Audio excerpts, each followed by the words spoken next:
Hai guys, gimana nih kabar kalian? Aman gak nih sama tugas-tugasnya? Baik dong, Sal. Baik dong. Jawaban sama Renal diem-diem aja. Kabarnya gimana nih?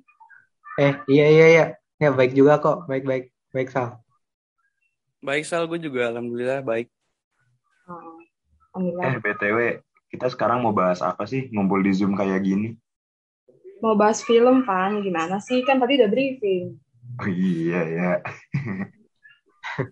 Nah, jadi nih kali ini kita tuh mau bahas film sama mau coba juga bahas konflik yang ada di film ini nih. Film apaan tuh, Pan? Kita bakal bahas film Keluarga Cemara nih. BTW, udah pada nonton belum? Oh, film itu sih gue udah pernah nonton. Gue juga sih pernah nonton film tentang keluarga gitu kan. Ah, yang benar. Yang benar loh. Masa sih, Sal? Ya gimana sih lu? Dari judulnya aja udah keluarga Cemara. Ya pasti ceritanya juga tentang keluarga dong. Bener tuh, Sal. Menurut gua, Keluarga Cemara bagus filmnya. Terus juga konfliknya tuh menarik. Ya setuju setuju. Apalagi tuh filmnya tuh ngeceritain tentang konflik di dalam keluarga gitu sih. Kira-kira sinopsis dari film itu gimana sih, Van? Oke, jadi film Keluarga Cemara ini film yang menceritakan tentang sebuah keluarga yang isinya ada abah, emak, dan anak-anaknya yang mempunyai kehidupan berkecukupan di kota Jakarta. Namun, suatu hari mereka harus menghadapi kenyataan bahwa mereka bangkrut akibat ditipu salah satu anggota keluarga besar mereka. Nah, beruntungnya Abah mempunyai istri seperti emak yang setia mendampingi. Meskipun sering mengalami perbedaan pendapat bersama anak-anaknya, keluarga Abah selalu memiliki cerita seru dan menyenangkan. Kemudian, Abah memutuskan untuk pindah ke desa di Kabupaten Bogor, Jawa Barat. Abah dan keluarga harus beradaptasi dengan segala ketidaknyamanan yang tak pernah dialami sebelumnya.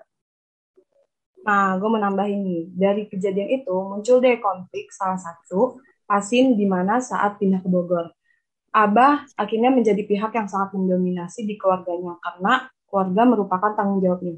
Di mana ketika Abah harus terus-terusan memaksakan dirinya untuk bekerja walau kondisinya dengan kondisi yang tidak wajar. Dan pas banget anaknya yang bernama Ois tidak memahami kondisi keluarga. Ois dianggap tidak memahami kondisi keluarganya karena Ois ternyata mendapat sekelumit kisah tak mengenakan mulai dari hinaan bendera Jepang di celananya hingga ekspektasi di tempat baru berujung nostalgia bersama temannya di Jakarta. Hingga Nah, Ais gue juga harus berjualan opak demi membantu si emak dan membantu kebutuhan finansial keluarganya. Ais juga rela berangkat ke Jakarta untuk bertemu dengan teman-temannya yang berujung pada kekesalan di orang tuanya sampai akhirnya Ais tidak bertemu lagi dengan teman-temannya di Jakarta. Nah, gue juga mau nambahin lagi nih, yang akhirnya Ace dikecewakan oleh teman-temannya yang di Jakarta yang ternyata udah punya personil baru dan Ace merasa bahwa dirinya gak dibutuhin lagi. Ace yang ngerasa sangat bersalah karena tidak memahami kondisi keluarganya pun saat itu dia pulang. Dia minta maaf, namun respon dari Abah dan Emak malah diam dan meninggalkan Ace. Nah, di sini penyesalan penyelesaian yang cocok itu di komunikasi karena menggambarkan bagaimana terjadi konflik hingga sampai pada tahap yang sebenarnya diselesaikan dengan berkomunikasi antara anggota keluarga pun sudah cukup sehingga tidak terjadi konflik lagi dan bisa bekerja sama untuk saling bantu. Tujuan dari komunikasi ini juga untuk menghasilkan sebuah komunikasi yang makin baik, saling menguntungkan, menjaga, serta saling mengerti setiap anggota keluarga. Tujuan terakhir, komunikasi yang lebih baik juga sebenarnya membawa perubahan hidup mereka agar lebih dekat satu sama lain, dengan mengerucut kepada makna dari keluarga itu sendiri. Wah, seru juga ya ternyata film Keluarga Cemara ini. Jadi banyak pelajaran yang bisa kita ambil, terutama tuh komunikasi di antara anggota keluarga gitu.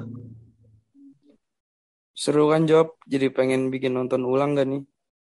Pengen dong Nel pastinya. Soalnya tuh film ini kan cerita tentang konflik keluarga. Mungkin cocok ya bagi kita anak-anak remaja biar bisa lebih mengerti lah tentang kondisi keluarganya. Nah, betul banget tuh Job. Pokoknya harus saling mengerti satu sama lain dan menjaga komunikasi itu Harus. Setuju. Oke deh, kayak itu dulu kali ya review sekaligus bahas konflik dari film Keluarga Cemara. Gimana guys? Bener sih, menurut gue sih. Segitu dulu aja kali ya. Gimana nih yang lain? Oke deh. Kalau gitu kita pamit ya pendengar sekalian. Terima kasih sudah dengerin review dari kelompok kita tentang film Keluarga Cemara. See you semua, sampai bertemu di podcast berikutnya. Dah. Bye-bye. Dah. Bye.